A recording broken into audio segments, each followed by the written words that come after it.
Dans cette vidéo, je vais vous parler de 3 types d'arnaques en Chine qui sont assez fréquents en Chine. Il faut savoir que la Chine est très forte pour les contrefaçons. Alors, ils sont capables de te faire des dupes tellement ressemblants qu'il est parfois difficile de détecter quel est le vrai, quel est le faux. Et tu peux trouver des copies qui sont à des prix tellement exorbitants que tu croyais vraiment que c'est les vrais. Pourtant, ce sont des faux. Du Adidas, du MS. Et vous pouvez avoir pas mal. Il y a des black markets qui proposent des marques par milliers. Il y a des prix bas, des prix hauts. Donc, tout est une question de qualité. En deuxième position, les faux taxis dans les aéroports. Je dis bien les faux taxis dans les aéroports. Vous ne savez pas si ce sont des vrais ou si ce sont des faux. En fait, ce sont des arnaqueurs. Ils voient que tu es un étranger.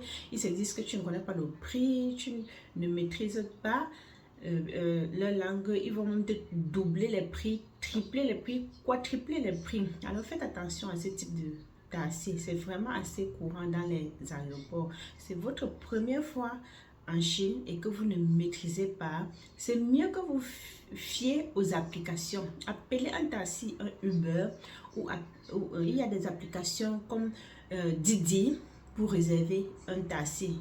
Didi, s'il vous plaît. Ensuite, en troisième position, on a les vendeurs dans les rues. Je dis bien les vendeurs dans les rues. Quand ils savent que vous êtes un étranger, ils vont tripler les prix, quadrupler les prix. Ça, c'est quand même assez courant dans le monde entier. Quand on voit que tu es un étranger, ils vont chercher à profiter de toi, à t'arnaquer, que tu ne connais pas les prix. Ils vont profiter de l'occasion pour faire plus de sous. Et quand ils vous proposent des prix, essayez toujours de négocier. Donc voilà, je pense que je vous ai cité les 3 types d'arnaques les plus fréquentes en Chine. Si vous avez des questions, n'hésitez pas de me les poser dans les commentaires. Je vous ferai encore plein d'autres vidéos et je vous dis à très bientôt. Si vous n'êtes pas encore abonné à la chaîne, abonnez-vous. À bientôt pour une autre vidéo. Merci.